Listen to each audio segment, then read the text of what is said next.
You always want to solve equations by doing the opposites, and the opposite of taking a square root is squaring. So the first thing I'm going to do is I'm going to square both sides of this equation.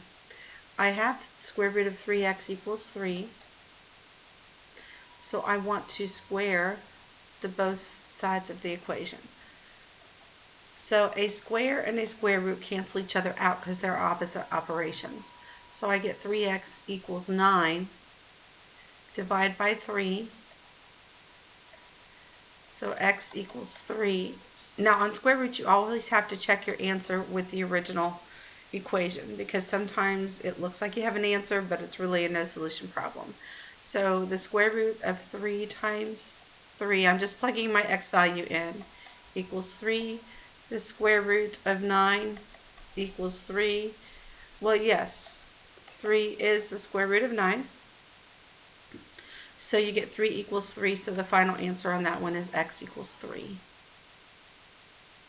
Now on the next one, I'm going to square the square root of x minus 17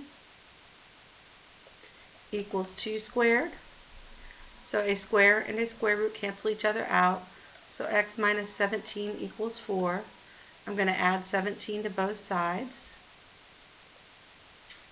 It appears that 21 is the answer. So I have to check it. So the square root of 21 minus 17 equals 2.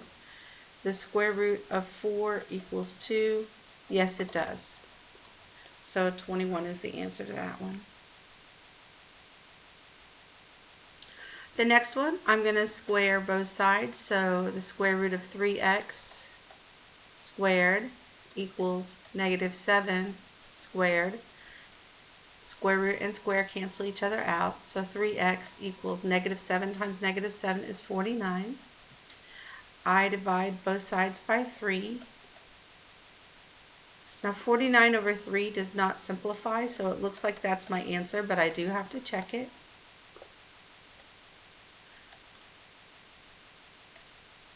So the square root of 3 times 49 over 3 equals negative 7.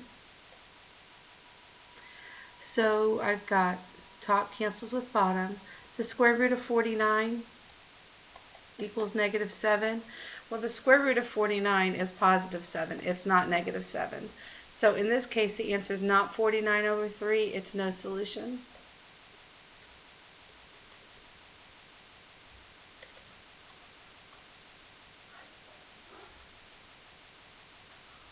Okay, on the next one, you have to have the square root symbol isolated before you can actually square both sides, just like you have to have an absolute value symbol isolated. It's the same rule. So I have to add 1 to both sides. So I'm going to get the square root of 2x minus 3 equals 3. That's what I'm going to square. So the square root of 2x minus 3 squared equals 3 squared. Square root and square cancel out, so 2x minus 3 equals 9. Add 3 to both sides. So 2x equals 12. Divide by 2. X equals 6. So then you check it with the original answer. The square root of 2 times 6 minus 3, and then outside minus 1 equals 2. Okay, so that's the square root of 12 minus 3 minus 1 equals 2. So the square root of 9 minus 1 equals 2. 3 minus 1 equals 2. So yes, this does work. So 6 is the answer to that one. The next one, I'm just going to square both sides. So the square root, just a second.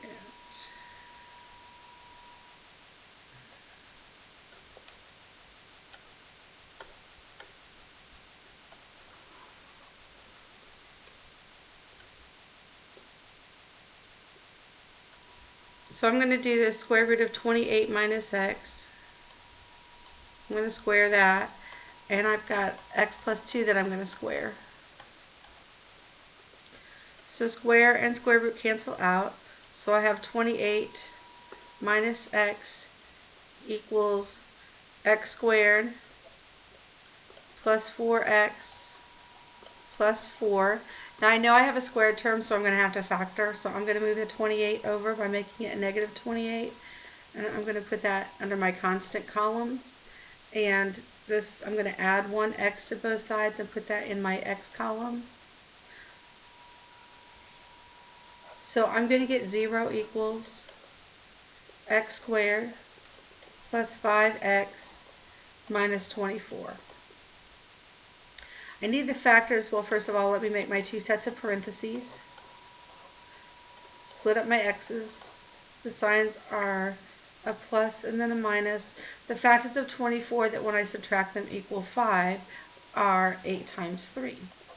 But because it's equal to 0, you have to do the opposite. So the opposite of positive 8 is negative 8.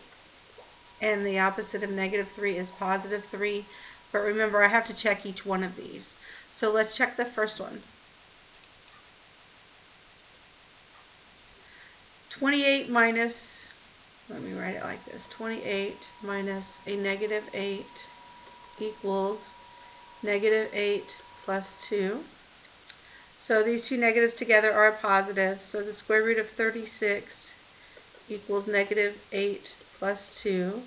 Square root of 36 is 6, and negative 8 plus 2 is negative 6. They are not the same. So negative 8 is not one of your answers. So I'm going to check the 3.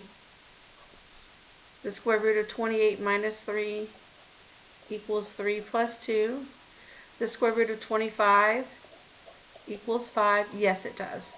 So this is a case where you only have one correct answer, and it's 3. The answer is 3.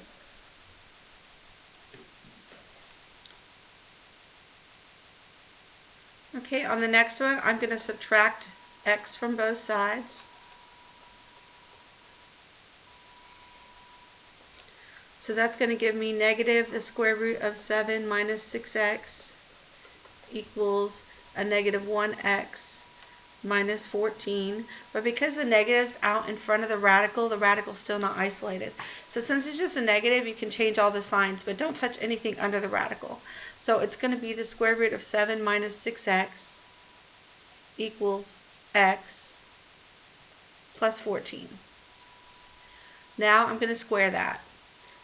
So the square root of 7 minus 6x squared equals x plus 14 squared. So a square and a square root cancel out. So 7 minus 6x equals x squared plus 28x plus, I think it's 196. Let me check that for a second. Yes, 196.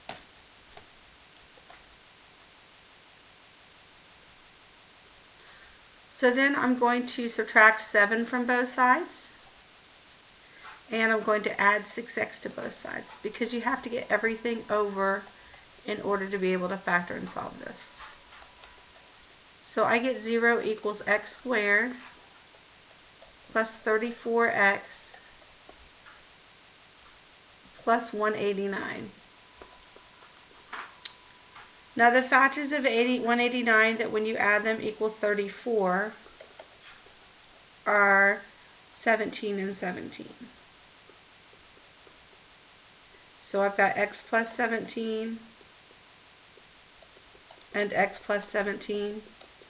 Well, you only have one answer here, x equals negative 17. Because it's equal to 0, you take the opposite. Let's check negative 17. So here's the check. So negative 17 minus square root of 7 minus 6 times negative 17 equals negative 14. So negative 17 minus the square root of 7 plus, because you have a negative times a negative, and 17 times 6 is 102 equals negative 14. So negative 17 minus the square root of 109 equals negative 14. Well, the square root, this would have to be, since this is a negative 17, to make it a negative 14, you'd have to have the square root of negative 109 being a negative 3. And it's the square root of 9 is 3, but the square root of a negative number is not real. So this is another example of a no solution problem because it doesn't check out.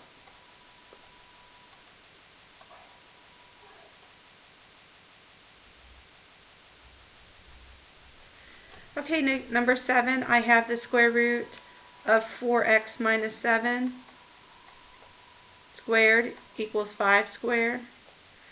So square root and square cancel out. So 4x minus 7 equals 25. I add 7 to both sides. So 4x equals 32.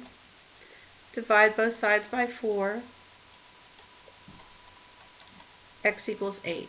So now I check it. The square root of 4 times 8 minus 7 equals 5. The square root of 32 minus 7 equals 5. The square root of 25 equals 5. Yes, it does. So x equals 8. Okay, on the next one, I have the square root of 5x minus 1 squared equals 8 squared. Opposites cancel. So I get 5x minus 1 equals 64. I'm going to add 1 to both sides. So 5x equals 65. Divide both sides by 5. So x equals 15.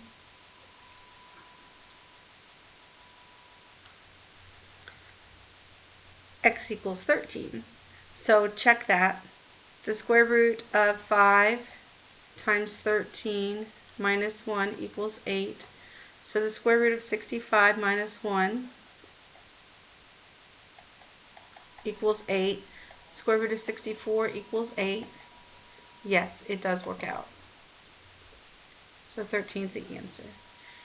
Okay, on the next one, they're asking you to find the length of an unknown side of a right triangle. And the reason I know it's a right triangle is because that little box inside of the angle means that that's a 90-degree angle, a right angle. That's the geometric symbol for that. So you have something called the Pythagorean Theorem that is a squared plus b squared equals c squared. Now a, I let that be the height of the triangle, the altitude. And for b, I let that be the base of the triangle, the bottom. And for c, it's always across from the box.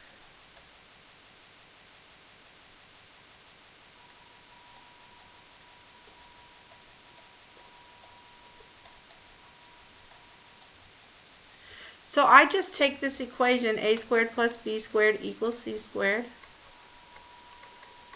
and plug in everything they give me. They give me the altitude, so 18 squared,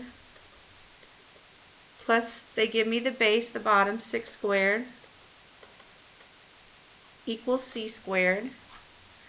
So 18 squared is 324. Plus 6 squared is 36 equals c squared. So 324 plus 36 is 400. No, it's not. I'm sorry. It's 360.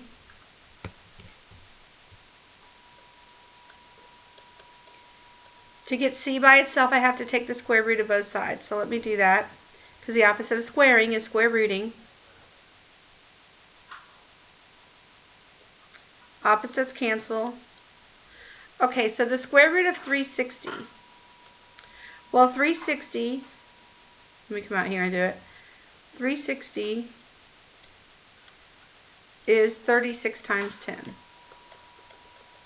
But the square root of 36 is 6, so that's going to be 6 times the square root of 10.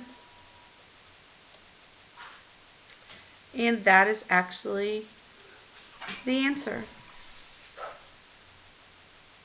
Okay, the next one, a squared plus b squared equals c squared. So a squared is 1, the altitude is 1. The base, I don't know, so I leave it as b squared. Across in the box is 3. So I get 1 plus b squared equals 9. Subtract out 1. So b squared equals 8. So then I take the square root to cancel that. So b equals the square root of 8. And that reduces down because the square root of 8 is the square root of 4 times 2. But the square root of 4 is 2. So b equals 2 times the square root of 2.